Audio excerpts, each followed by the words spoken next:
Lovely. Yeah, so I'm going to be talking to you about how we can get the highest frame rates possible out of our existing equipment. So just to quickly justify it, why might we want to do this? We want to have more control over our electron dose. If we're doing in situ, we want to be capturing dynamic events. We could also use it to minimize our distortions. So what goes into our frame time?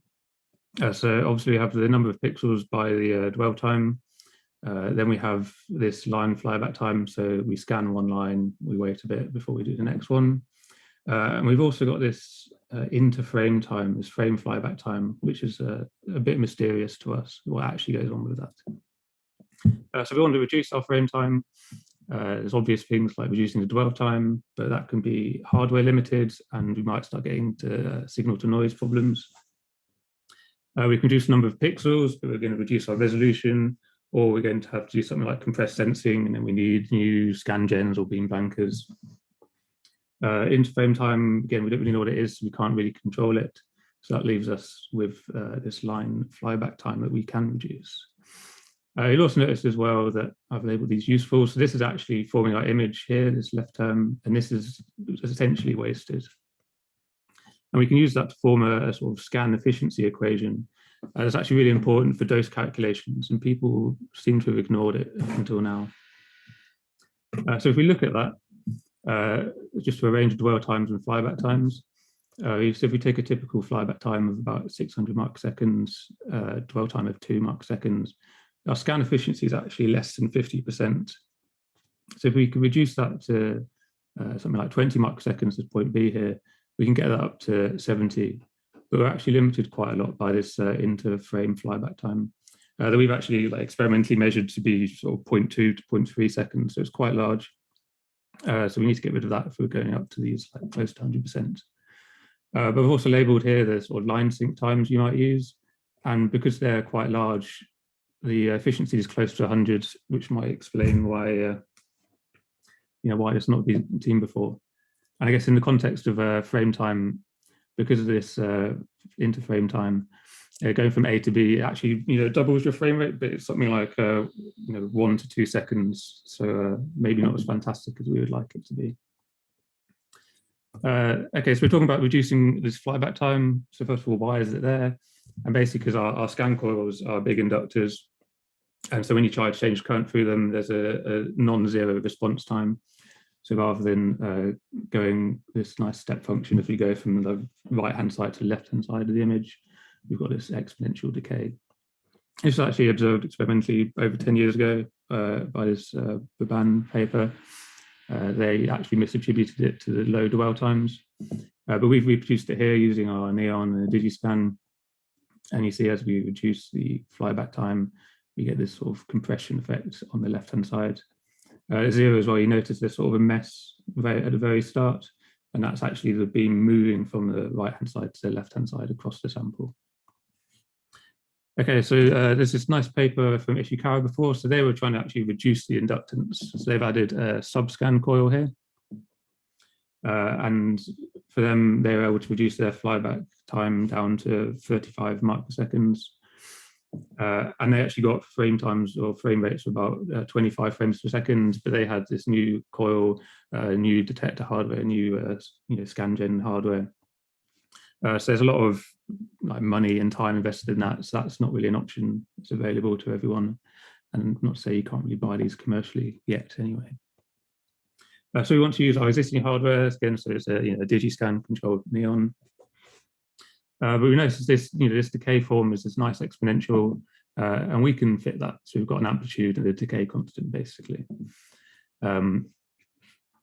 So if we can work that out, we can just correct it using some sort of interpolation.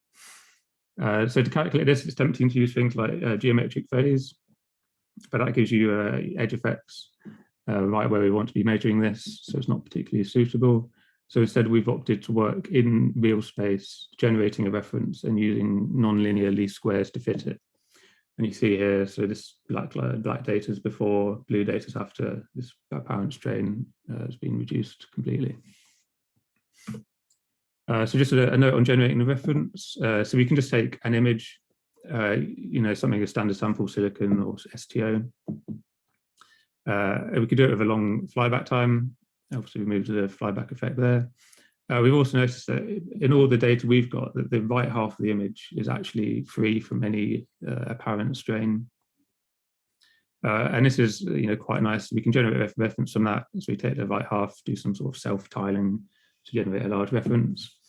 But this, reduces or makes it more robust to things like affine distortions from drift or aberration changes, which is nice for automating this. So you press a button and you can go away and leave it to do its thing. And then we just need to sort of align this reference with our original data, distorted data. So here's an example of that. So on the left here, we've got this original image. It's kind of hard to see, but you could probably maybe just make out there's a bit of compression here on this left edge. This is a reference image you generated from the right half of this image. And if we take the difference between them, again, you can see that on the right half, it's pretty close to 0. On the left half, we've now got all this crystallography that we can see from this distortion. So we do our least squares fitting, and we pull out this image here on the left. So we take our difference and we get 0 basically across the entire field of view, which is nice. But that's just for one, one set of experimental conditions. If you want to see if there's a trend between them that we can fit maybe like a master equation to, so we don't have to repeat this. So this is shown here. So again, we've got this amplitude and decay constant term for a range of dwell times and flybacks. So first thing you notice is the flyback doesn't have any effect on the way we fit it. And we've then got 2 relatively simple equations as a function of dwell time. And the exact form of this, we expect might change between microscopes, and some of it we're not entirely sure about. But we're happy enough just to have it as a sort of model. It's nice to fit, and it is reproducible. We've seen, we don't have to redo this over a period of at least 3 or 4 months so far that we've measured. Cool. So that means then we can basically take these 2 equations and we can apply that to any dwell time, any flyback that we want in the future. But one thing that's not been considered yet for us is, a lot of the data we're collecting these days is these multi-frame series with these different scan rotations that allows us to remove all our non-rigid distortions. But if we just ignore this flyback distortion, what we're getting is sort of a corruption of the data at the start of each scan line, and as we rotate the fast scan direction, in the final image, that's going to corrupt all the edges of the image. So this is experimental STO data, Trinity titanate data, and you can see along the edges it doesn't look particularly good. But if we apply our correction and then do the non-rigid registration, we get this nice image here on the right, where you can see we've got like really good fidelity across the entire field of view. But in order to do that, we actually need to consider that our scan coils might not be perfect, or the scan drivers. So we've repeated the same fitting of the amplitude and decay constant for a full 360 degrees scan rotation. And you can see, first of all, B is basically constant across that entire rotation. This A parameter, we've got this sinusoid dependence. And it looks like this is to do with the, it's got this twofold symmetry, rotation symmetry, as the scan coils do. And so we suspect, for example, that like the maxima here might correspond to 1 scan coil, set of scan coils. And then this other maxima is 180 degrees from that, and then the minima would be the other scan direction. But again, it's quite a simple, quite a simple equation that we're fitting, so it's not too hard to do. 1 minute to go. Thank you very much. And with that, I'm going to move on to my conclusion slide. So basically, there, we've shown that we can correct this flyback computationally, and we only need to characterize these 3 behaviors, so it's quite easy to do. It's just this interpolation, so we can do it in real time, and we don't have to be buying any more hardware. But we're still limited by this interframe time, so we need to look at how we can get that down. And it might be just a matter of buying more equipment, sadly.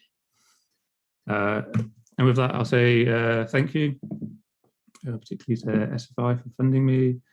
Shout out to the Microscopy Society of Ireland, Tin has actually just put this work on archive, so you can go and check it out, and also just quickly advertise a PhD position. You can go and check on that link. Thank you. Thank you for that great talk, Jonathan. We've got a couple of questions in the chat for you. One from Richard Beanland is, so why don't we use a serpentine raster, which have a close to zero flyback time?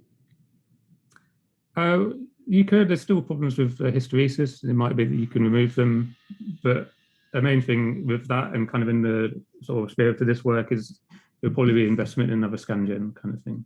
But it's something to look into. Thank you.